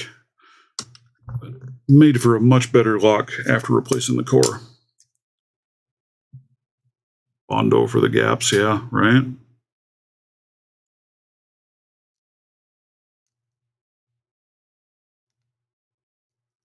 American 700 base plate. I don't have an American 700. I'm wanting to go to my local locksmith shop and buy another American 1100, not 1100, but some of his other 11 or American locks that he's got in there. But dude, man, he's like 50, 60 bucks for a doggone lock.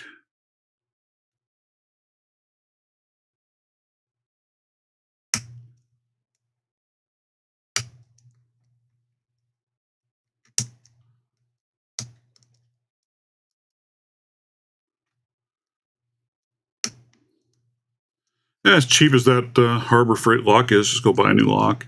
What is it, $6, $7 for this lock? And you just open it up and replace the core right off the bat.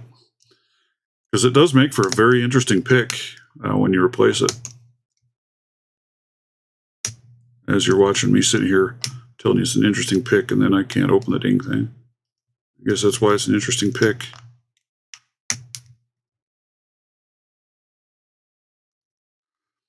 That core spring that's in there is crazy. The amount of force that it takes to get it to work right and tension it.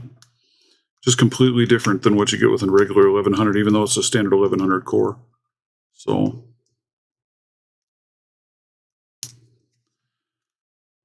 got a cut shackle 1100 maybe. Well, you know, I've got a couple old, well, this one I've ripped the core out of, but I've got a couple old ones. Like you can see all the wear on that thing. It's been used heavily. I have a couple others like that that they were getting rid of, they were throwing away. Oh, man, they are so hard to pick because they're just so filthy, dirty, and nasty, and gummed up, and they suck. They suck, I tell you.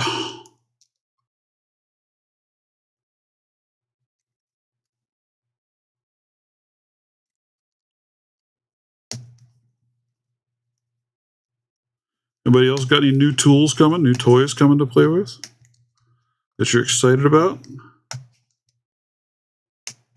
I ordered the minimalist Moki set. I ordered the green handles for it again, so I can replace that set that I had. I've got Mr. Phantasm is making me a case. Be probably consolidating a bunch of tools to that bad boy once I get it. A little bit of everything in one case would be kind of cool. I'm rather excited for that. Looks like quite nice work he does.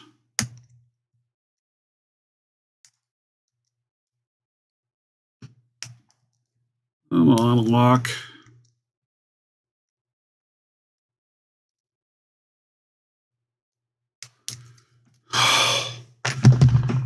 Dude, it's gonna drive me to drinking.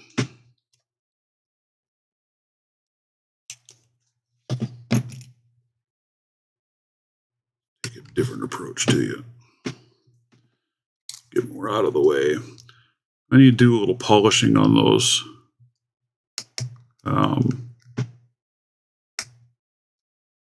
Reaper tensioners. I do like them, but there's a couple things that I don't like. I want to give them a little polish work. So I've got some couple of really sharp edges.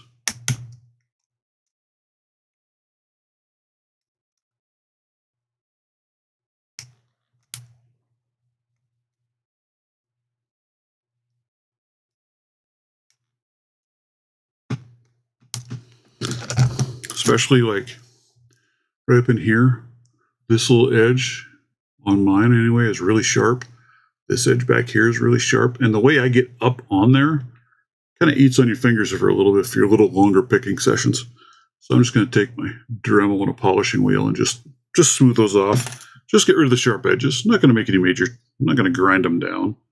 Just a little polish work.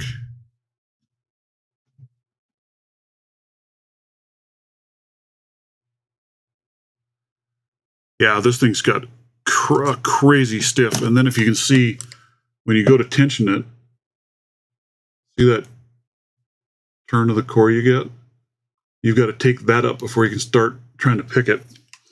And it's just really, really stiff springs in there. And it, like I said, that's what makes it a little bit more of a challenge. And actually makes it a fun lock.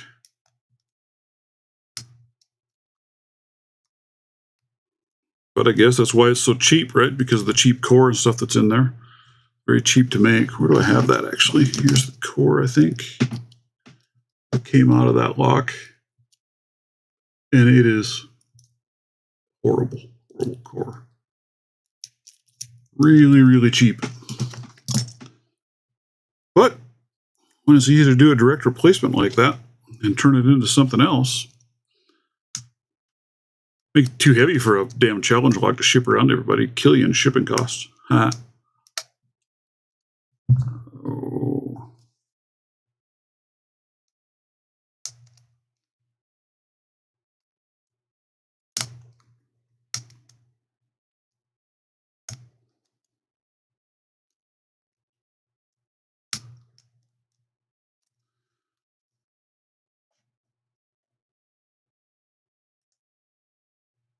Let's see where I'm at.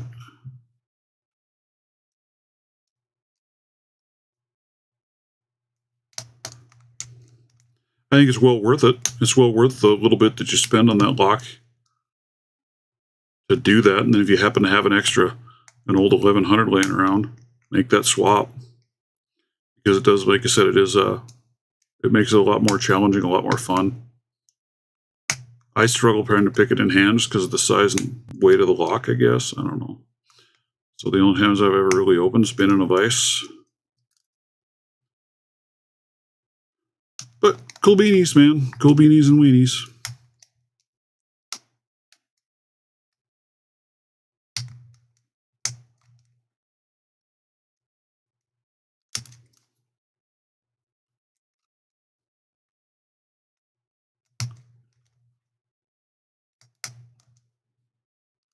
I'm going to sit here and struggle with this stupid thing and never get an open on it. You know that? Don't you hate it when you have days like that? Some days you just pop locks like there's one after another and have fun with it. Not another day. You just go, dude, if I had hair on my head, I'd be pulling it out about now.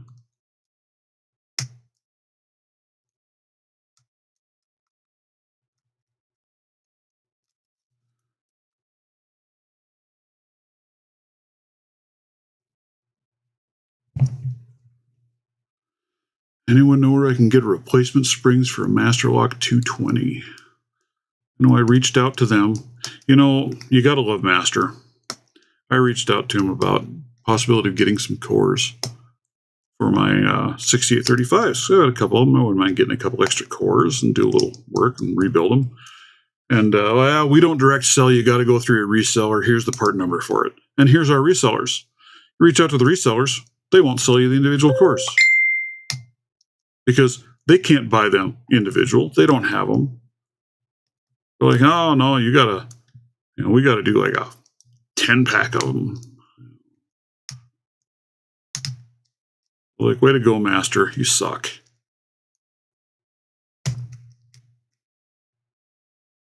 I don't know. I haven't played with it enough to see are there other lock cores that will fit in a 6835.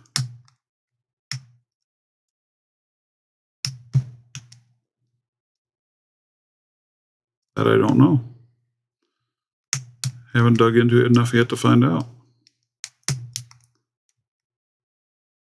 You got some from Mr. Lock, huh? I don't need many. I just need a couple. I only have a couple 6835s left. But I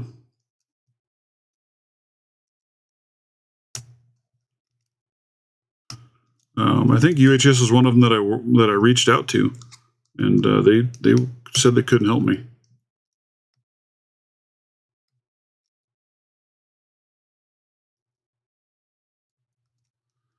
Because it's like I have the 6835 Pro Series and I have the regular 6835. I really need to open one up because I want to see if the cores are interchangeable.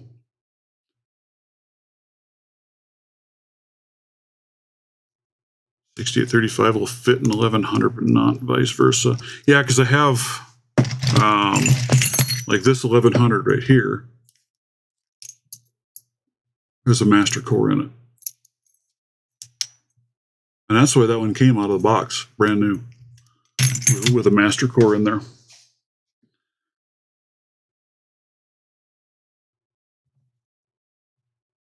But I'd never messed with trying it the other way around. My big thing was, like I said, I have the 6835s, and then I have a 6835 Pro Series. They've discontinued them. They don't make them anymore. But I wouldn't mind getting a hold of some parts for mine.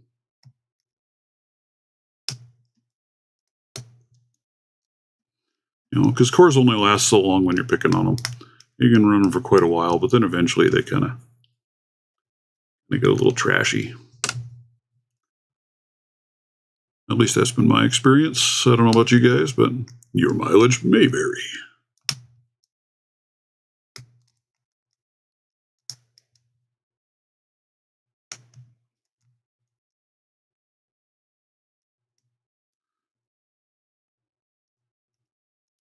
Yeah, I guess I haven't paid enough attention to know if there were a different actuator in there. It's weird if the actuator is different, that one core works in one, but not the other way. That's kind of wild. That's kind of wild.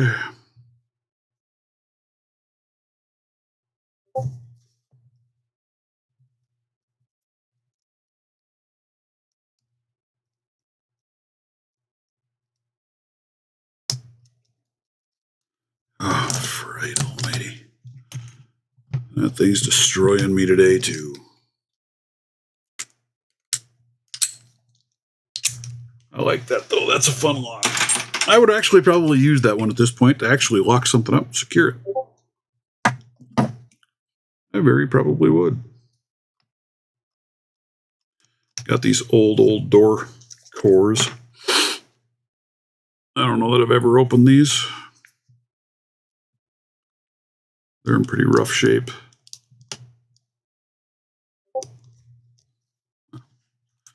Guess it's not very good. That one's pretty bad. What else do we got?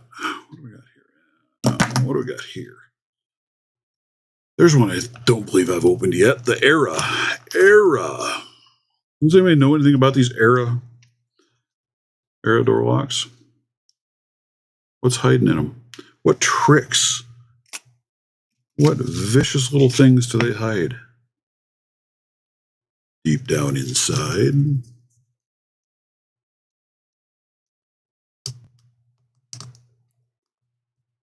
I've got an ASA too, and man, that thing is really kicking my rear. CLK, I reached out to a couple of them. I don't remember if CLK was one of them, Sushi. I reached out to a couple of them, and neither one of them were willing to help me out on just getting a couple of, because I was looking at trying to get like two, three cores. Like one of them, they asked on my Pro Series, asked me for the key code for the core so they could verify what it needed. So I gave them everything that was on the key. And they're like, oh, those aren't valid codes. I'm like, well, I don't know what to tell you. I'm looking at the key, and here's the lock. No, that doesn't match anything. So I don't know what it is.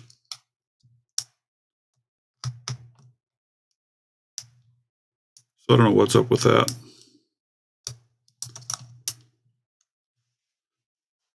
Other than daddy issues.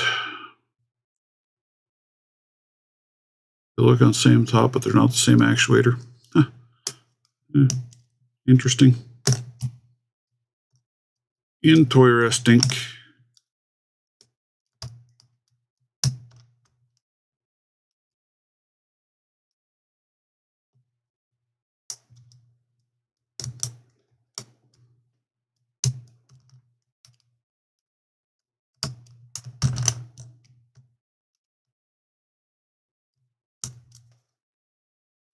But it does not matter. They work with both cores because that's what was designed to do.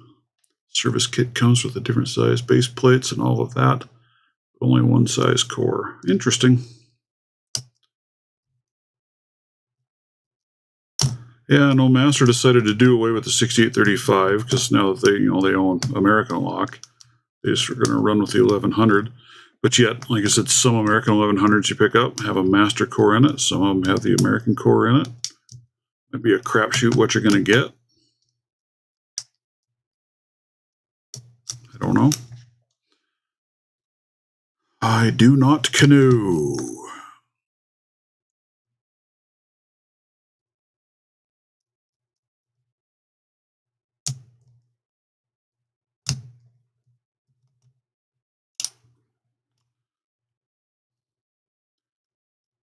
That's nice to know, though. I really like the pack locks, though. The tolerances just seem so much better on them. I really enjoy the packs. Well, I don't know if I enjoy them, but they're a challenging lock. They feel nice. They're nice to pick on. I was kind of disappointed with the 1 Series. I mean, I love the lock. Yeah, I love the 6835s. They're a fun lock. I really like this 1 Series pack lock, but with what they decided to do with this UCS core, make it a universal core system, but then make it so it's a proprietary core that you can't get different keyways. You can only get the keyway that they provide. And it's the exact same keyway as the American 1100. Go figure.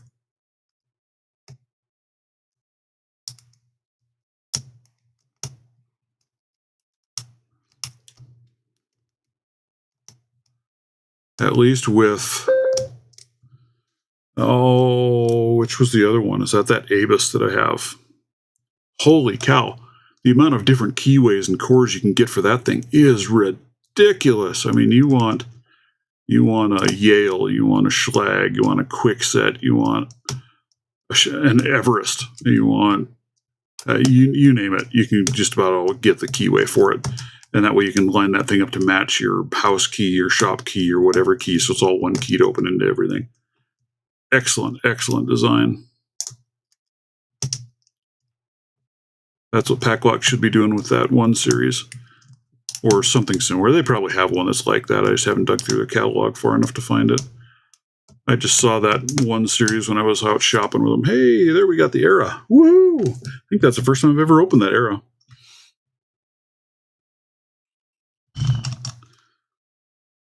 Handful of torturous device cores, locks that were sent to me. The other one I still haven't gotten anywhere with.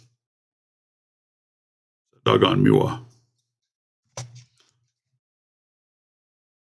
What is German engineering? Grouchy. What you talking about? What you talking about? Talking about, Willis? Right. And you know, these helixes, here's how I put them in my, I like the leather case. I'm not a big fan of the vinyl sleeve, but I put 2 of them facing this way and the third one facing that way. And that way they fold up inside the case easy. It's easy to get them all out of there. I like having them in that nice little leather case. The service kit also comes with the exact same core, but one fits the master key and the other one fits the American key. Yeah. Hey, 0 bit's fine by me. I don't care. I have enough pins. I have enough crap around to redo them. That's not a big deal. I kind of enjoy doing some of that. I don't know if you guys saw. It was one of the last, I don't remember which one it was. Now, one of the last doggone challenge locks that I had. Good God, I was an idiot. So I pick open this challenge lock. And for whatever reason, I didn't get it properly on camera. Or no, I did. I had it on camera, but I turned the core back and locked the stupid thing. And I had already removed the C-clip and had the back ready to go. So, well, shit, I'll just throw it in the vise, I'll pick it back open, I'll do the whole thing on video again. I did not put the C-clip back on. Warning, put the C-clip back on the lock. I pick it, get it open, and it promptly slides the core out and sends a pin flying. And I didn't notice it. I did not notice right away what had happened. So I'm digging through it. I'm gutting it out. I'm like, God, I can't believe this is only a 4-pin lock. What's going on? Well, wait a minute. Here I've got a extra pin, but I don't have a key pin. Thank God it landed. I went back and reviewed the original video, and you could see it shoot out, and it landed right on top of my little phone stand that I have upstairs for my camera. And there we had the dang key, or the pin. Holla frickin' hallelujah, because that was a pin-in-pin job. Yeah, that would have been bad. It would have been really bad, guys. That was terrible. But, you know, all right. Well, thank you for stopping in, Mr. Grouchy Lenny. Appreciate it. Appreciate your time. It had me sweating bullets, man, because I just knew that I had just screwed up royally. But luckily, I was able to find it and get everything put back together again and make that lock happy again. So, but that just goes to show you, keep the C-clips on when you're picking the lock, or it gets the hose again. Oh, man, I was cussing myself for that. It's like, what in the heck? How did I even do such a stupid thing? Man, I got way too many locks in that little bag. Way too many locks in that bag. Where's my other bag? What did I do with my other bag? Oh, I put it away. Okay, that's what I did with it. That's what I did with it. Yeah. I might have to break that bag back out. Because I actually found this great big beast here from Harbor Freight. It's got a nice pleated bottom, so it'll actually stand up. I actually like this. I'm not a fan of these because it has like this rubberized material in it to make it waterproof. But what I've found over time of using those, that stuff tends to crack apart. And then you just end up with a mess. And I don't like that.